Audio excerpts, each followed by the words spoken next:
اعوذ باللہ السمیع العلیم من الشیطان الرجیم، بسم اللہ الرحمن الرحیم۔ 19ویں رمضان کی رات یہ شب قدر کی راتوں میں سے پہلی رات ہے۔ شب قدر ایسی عظیم رات ہے کہ عام راتیں اس کی فضیلت کو نہیں پہنچ سکتی، کیونکہ اس رات کا عمل 1000 مہینوں کے عمل سے بہتر ہے۔ اسی رات تقدیر بنتی ہے اور روح کو جو ملائکہ میں سب سے عظیم ہے وہ اسی رات فرشتوں کے ہمراہ زمین پر نازل ہوتا ہے۔ یہ ملائکہ امام عصر علیہ السلام کی خدمت میں حاضر ہوتے اور ہر کسی کے مقدر میں جو کچھ بھی ہوتا ہے اس کی تفصیل حضرت کی خدمت میں پیش کرتے ہیں۔ شب قدر کے اعمال دو قسم کے ہیں، یعنی اعمال مشترکہ اور اعمال مخصوصہ۔ اعمال مشترکہ وہ ہیں جو شب قدر کی تینوں راتوں کو بجا لائے جاتے ہیں، اور اعمال مخصوصہ وہ ہیں جو شب قدر کی ہر ایک رات کے لیے مخصوص ہیں۔ اعمال مشترکہ میں چند امور ہیں۔ نمبر 1، غسل کریں، اور علامہ مجلسی کا فرمان ہے غروب آفتاب کے نزدیک غسل کریں اور نماز مغرب اسی غسل کے ساتھ ادا کریں۔ نمبر 2، 2 رکعت نماز بجا لائیں کہ ہر ایک رکعت میں سورہ الحمد کے بعد 7 ٹائم سورہ توحید پڑھیں، یعنی قل هو اللہ احد۔ نماز کے بعد 70 مرتبہ 70 ٹائم کہیں استغفر اللہ واتوب الیہ۔ حضرت رسول خدا صلی اللہ علیہ وآلہ وسلم سے روایت ہے کہ ابھی وہ شخص اپنی جگہ سے اٹھے گا بھی نہیں کہ حق تعالیٰ اس کے اور اس کے ماں باپ کی گناہ معاف کر دے گا۔ پھر قرآن پاک کو کھول کر اپنے سامنے رکھیں اور یہ دعا پڑھیے۔ دعا پڑھنے کے بعد جو حاجت آپ کی ہو اس حاجت کو طلب کریں۔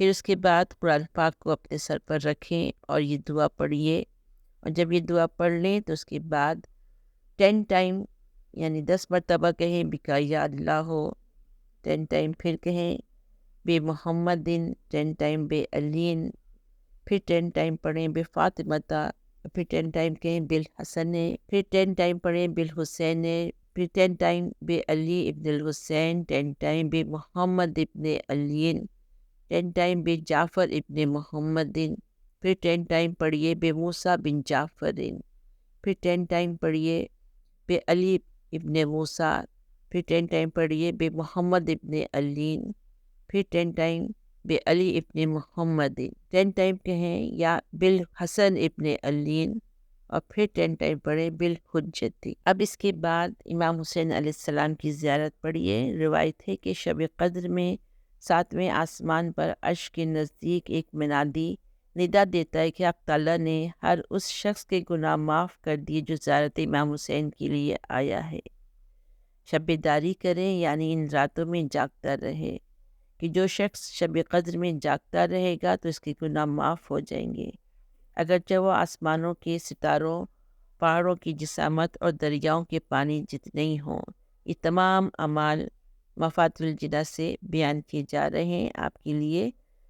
پھر اس کے بعد 100 رکعت نماز بجا لائیں، ہر رکعت میں سورہ الحمد کے بعد 10 ٹائم سورہ توحید پڑھیے۔ شب قدر کی راتوں میں یہ دعا پڑھیے۔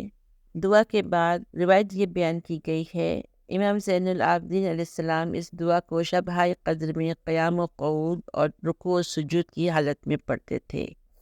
علامہ مجلسی فرماتے ہیں کہ ان راتوں کا بہترین عمل یہ ہے کہ اپنی بخشش کی دعا کریں، اپنے اور اپنے والدین، اقربا اور زندہ و مردہ مومنوں کی دنیا اور آخرت کے مطالب کے لیے دعا مانگیں، اور جس قدر ممکن ہو سکے سرکار محمد و آل محمد علیہ السلام پر صلوات بھیجیں۔ بعض روایات میں شب قدر کی تینوں راتوں میں دعائے جوشن کبیر پڑھیے۔ روایت ہے دعائے جوشن کبیر کی بے انتہا فضیلت ہے کہ کسی نے حضرت رسول خدا صلی اللہ علیہ وآلہ وسلم سے سوال کیا کہ اگر مجھے شب قدر کا موقع ملے تو میں خدا سے کیا طلب کروں، تو آپ صلی اللہ علیہ وآلہ وسلم نے فرمایا کہ خدا سے صحت و عافیت مانگو۔ اعمال مخصوصہ جو شب قدر کی راتوں کے لیے خاص ہیں، یعنی 19 رمضان کی رات کے چند ایک اعمال جو خاص طور پر کیے جاتے ہیں۔ 100 مرتبہ کہیں 100 ٹائم استغفر اللہ ربی واتوب الیہ، 100 ٹائم پڑھیے اللہم الان قتلتا امیر المومنین۔ مشہور دعا ہے ذی الذی کانا وہ پڑھیے۔ پھر اس کے بعد ہے اللہم اجعل فیما تقضی و تقدر من الامر، یہ والی دعا پڑھیے۔ 21 رمضان کی رات، اس رات کی فضیلت 19ویں رمضان کی رات سے زیادہ ہے، لہٰذا 19 رمضان کی رات کے جو مشترکہ اعمال ہیں وہ اس رات میں بھی وہی پر چلنا ہے۔ نمبر 1 غسل ہے، شب بیداری ہے، زیارت ہے، سورہ حمد کے بعد 7 مرتبہ سورہ توحید والی نماز، قرآن کو سر پر رکھنا، 100 رکعت نماز، دعائے جوشن کبیر۔